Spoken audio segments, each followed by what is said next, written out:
Martín, chicos, así como lo habíamos dicho en el bloque anterior, vamos a hablar de una problemática que nos toca a todos, ¿no? Y se encuentra latente en la cotidianeidad de todos nuestros días, y que tiene que ver con la violencia al volante, la ira a la hora de manejar, qué es lo que lo provoca, cómo se genera y cómo se puede manejar sobre todo.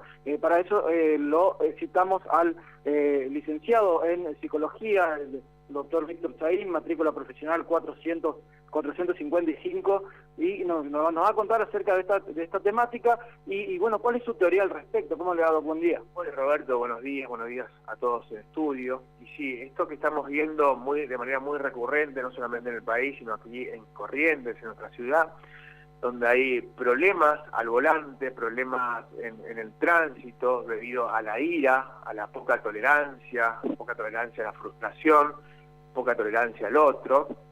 Bueno, recién nos preguntamos cuáles son las causas, y una de las causas más recurrentes tiene que ver con la idiosincrasia transgresora que llevamos los argentinos, aquí también en Corrientes, esta cosa de no querer ajustarnos a las normas, a las leyes, y de alguna manera imponer nuestra voluntad por sobre el deber, por sobre lo que hay que hacer. A la hora de transgredir por ahí esas normas de tránsito, que por ahí puede ser generada por intentar llegar rápidamente de un lugar a otro. Esto es por ahí lo que puede provocar, o la ansiedad también por tratar de llegar a otro punto. Exactamente, es lo que hablábamos recién acerca de la baja tolerancia al estrés, a la ansiedad, a la frustración. ¿Y qué es la baja tolerancia? Es no aceptar que la realidad a veces es muy distinta a lo que yo querría que sea. Esto produce frustración, es decir, hay una diferencia entre lo que yo quiero que ocurra y lo que ocurre en realidad. Y estas expectativas frustradas generan angustia, generan estrés y hacen que se explote en ira, y ahí vemos los desencadenantes lamentables que ocurren en el día a día en los hechos de tránsito. ¿Y cómo se puede manejar, Doc? Le consulto porque particularmente por ahí la persona que origina un accidente de tránsito, un siniestro vial, por ahí puede contar con el servicio o debe contar, mejor dicho, con el servicio de seguro, y sin embargo vemos por ahí en filmaciones que se recurre primero a la violencia y luego se pregunta.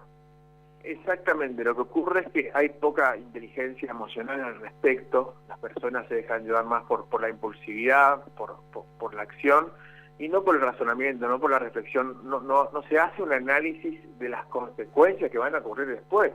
Y esto muchas veces hace que las personas que ingresan en estas peleas o en estos actos de impulsividad terminen incluso ellas mismas estando arrepentidas después del hecho que cometieron.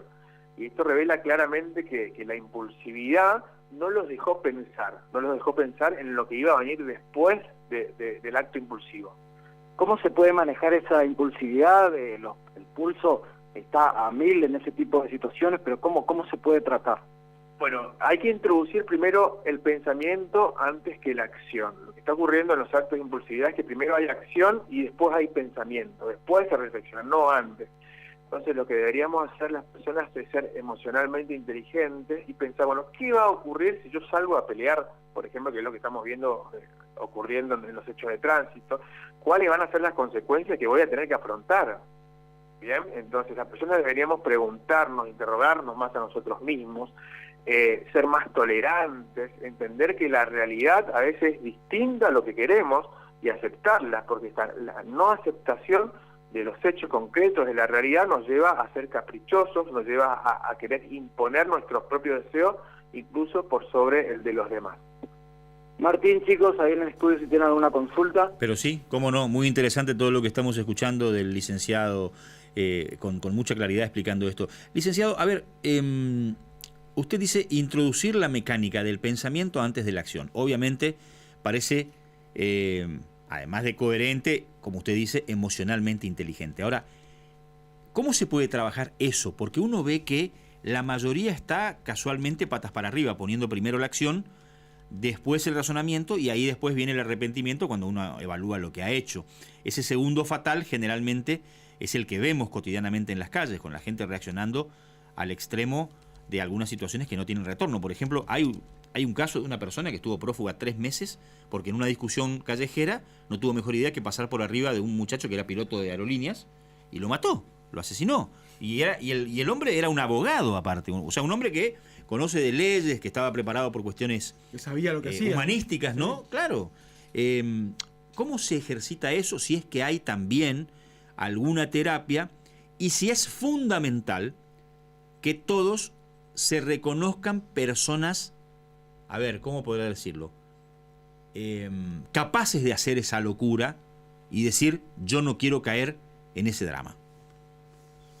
Sí, perfecto, muy bien, señor Varela, la reflexión, porque lo que ocurre es cuando nos dejamos llevar por estas impulsividades, por estos actos que no son reflexivos, esto se tiende a automatizar, es decir, la persona empieza a comportarse de manera habitual, ya con estados de ira, con estados de agresividad, y esto se va trasladando al volante.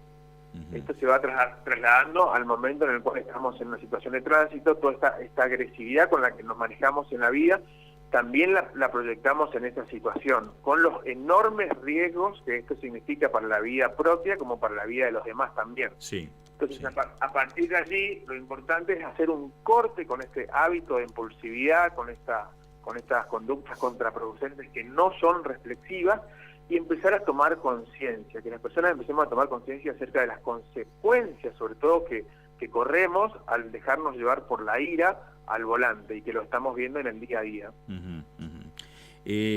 Necesariamente, saco la palabra necesariamente, habitualmente los incidentes más violentos de este tipo, de arranques y arrepentimientos, ¿se dan en la vía pública manejando o también se observan, por ejemplo, qué sé yo, en la cola del pago de servicios públicos, casos que usted conozca?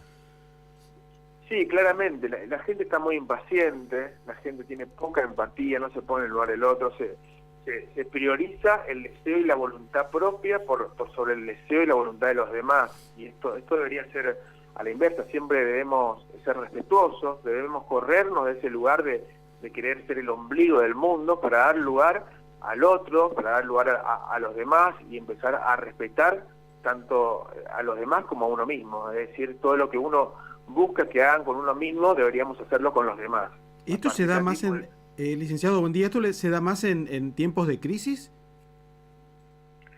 Muy bien el interrogante. La crisis social que estamos viviendo nos pone a todos de alguna manera en estado de estrés, y este estrés hace que traslademos nuestra ansiedad a las distintas situaciones de nuestras vidas, seamos menos tolerantes, más irascibles, y esto hace que las explosiones de ira en la conducción la vemos a diario a raíz de todo el estrés también social que vemos por otras cuestiones, que las trasladamos a las distintas áreas de nuestras vidas.